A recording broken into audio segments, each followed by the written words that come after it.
Ils fabriquent des drones.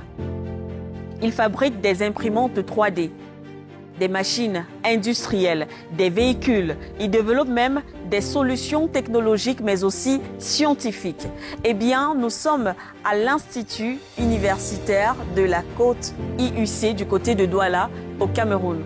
Nous vous amenons à la découverte d'un univers où la théorie laisse place à l'action.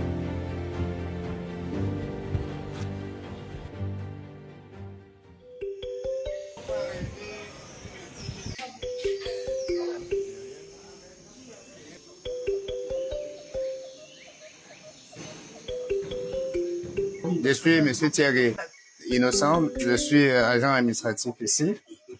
Voyez-vous, lorsqu'on a 5-10 employés, on peut facilement les contrôler. Mais quand on est à plus de 1000, ce n'est plus facile. Raison pour laquelle la formation a mis à la disposition des enseignants et des employés cette pointeuse pour pouvoir être au courant. Même si on ne vous voit pas, on sait à quel moment vous êtes arrivé et à quel moment vous êtes reparti. J'ai débuté, je suis arrivé ici à 7h30. Et les tâches prévues pour moi sont en cours. Et voici ce que je vais faire dans l'après-midi.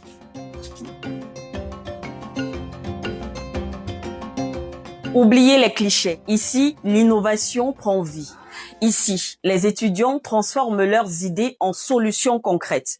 Eh bien, tout commence dans le Fab Lab, un laboratoire où les étudiants imaginent. Ces étudiants conçoivent, mais ils développent également leurs prototypes. Les meilleures inventions sont ensuite transférées dans le laboratoire de fabrication où elles sont testées, améliorées, puis préparées pour une éventuelle production à grande échelle, comme vous pouvez le voir derrière moi. L'ingéniosité se met aussi au service du quotidien, avec une machine à fabriquer du charbon écologique à grande échelle. Il y a également une décortiqueuse de pistaches dotée d'un système d'évacuation des déchets. Mais on peut également voir une machine à découper les légumes, comme le héros, le ndolé, pour réduire bien évidemment les risques d'accidents, de blessures, ainsi que des équipements de transformation du bois. Ici, chaque invention répond à un besoin réel. Chaque prototype porte une ambition, produire localement, innover pour l'Afrique et prouver que le génie camerounais n'a rien à envier au reste du monde. Eh bien, parmi ces réalisations encore, des drones capables de pulvériser des cultures ou de réaliser la cartographie de terrain. Un système intelligent également de gestion des feux de circulation, une imprimante 3D que vous verrez également entièrement conçue par les étudiants.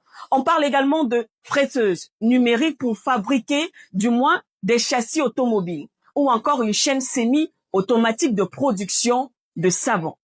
Ici à l'IUC, l'innovation est pensée au Cameroun. Eh bien, conçue également au Cameroun, fabriquée au Cameroun. Nous avons des projets de plus grande vigueur technologique, tels que ces drones. Ce drone à multifonction. Donc avec ce projet, avec ce drone, on a remporté plusieurs compétitions, notamment le GTEC. Et je tiens aussi à rappeler que lorsqu'on était en Ndokoti, on a rencontré Plantation du Haut-Penja. Ils nous ont fait comprendre que leurs drones, ils les achètent en France et ils envoient les gens se former en Côte d'Ivoire. C'est d'où on a eu l'idée de fabriquer ce drone. Premièrement, pour la plantation du Haut-Penja, pour leur livrer des drones et former le personnel ici à l'IUC. Le futur n'attend pas. Il est donc déjà en marche. Ce sont des fabrications 100% camerounaises.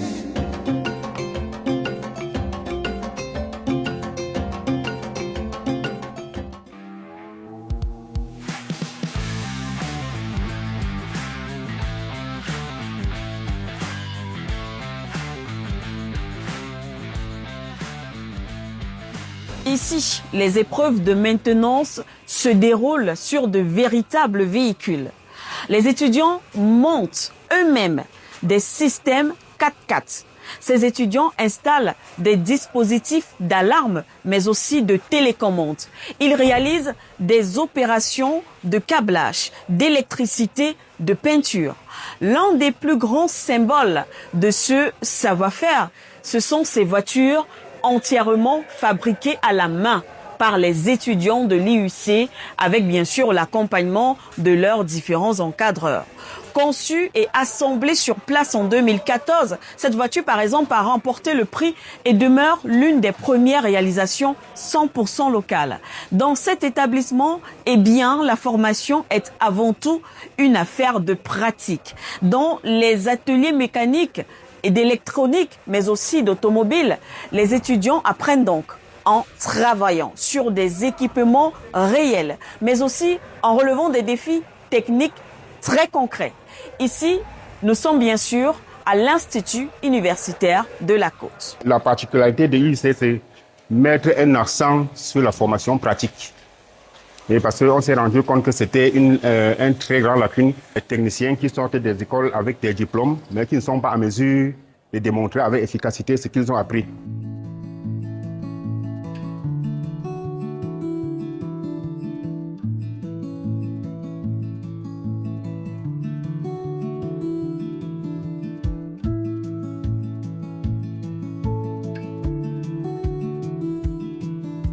Nous sommes ici dans les ateliers de menuiserie bois de l'Institut universitaire de la Côte. L'atelier est constitué de toute une chaîne de production, c'est-à-dire une ligne de production qui est constituée de l'ensemble des machines indispensables pour un atelier de production de menuiserie bois. Un enfant, pendant sa formation à IUC, touche à la réalité de l'entreprise. Parce que ici, vous voyez, ce sont des machines industrielles, ce ne sont pas des machines portatives. C'est-à-dire que ces enfants sont formés sur ces machines-là. Et juste au bout de leur formation, ils sont directement opérationnels dans les entreprises. Et en guise de remarque aussi, nous allons vous faire réaliser que tous les travaux de l'Institut sont faits dans cet atelier, avec l'appui des enfants que nous formons. Ça peut être des tables de salle de classe, des bureaux, c'est des cloisons, ce sont des faux plafonds, avec les nouveaux campus qui sont en construction, des charpentes et tout ça, tout est fait dans cet atelier.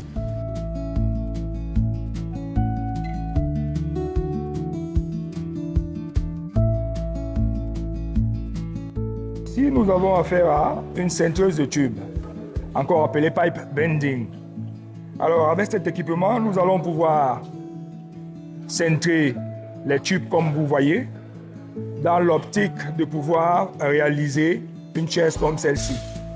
Ici, nous entrons dans les procédés de fabrication par découpe. Ici, nous allons avoir un bec laser qui va pouvoir découper et donner exactement la forme souhaitée. Donc, nos étudiants vont d'abord dessiner ce qu'ils veulent découper en 2D, vu sur plan, pour pouvoir, donc, à la fin, découper avec une flamme laser. Comme vous pouvez le constater, ici, nous avons une pointeuse.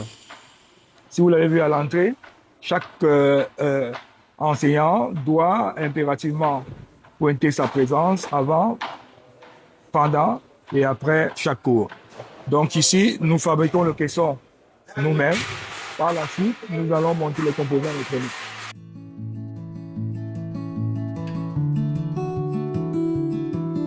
Quand on parle de froid, la plupart des personnes voient seulement les frigos et les climatiseurs. Or, le froid, c'est un domaine un peu plus large.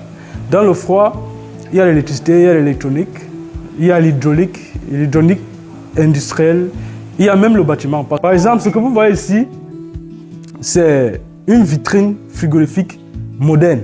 Alors, on a imité ça et on a produit ça avec les étudiants de la deuxième année de l'année passée.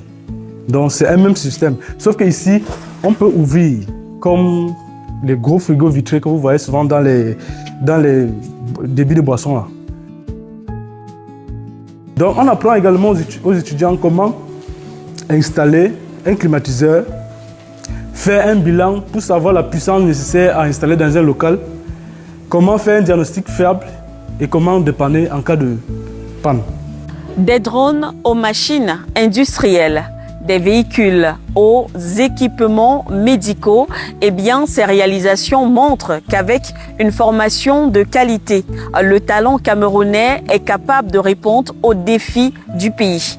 Alors, au-delà des salles de classe, c'est un véritable écosystème d'innovation qui se construit, où les étudiants apprennent en créant expérimentent sur des projets concrets, mais aussi arrivent sur le marché de l'emploi avec une expérience pratique. Un rappel que le Cameroun regorge de compétences, d'ingéniosité, mais aussi d'une jeunesse qui ne demande qu'à transformer ses idées, bien sûr, en réalité, à condition de continuer à investir dans la formation, la recherche et l'innovation. Les solutions aux défis de demain pourraient bien être conçues, elles pourraient également être fabriquées et utilisées ici même au Cameroun.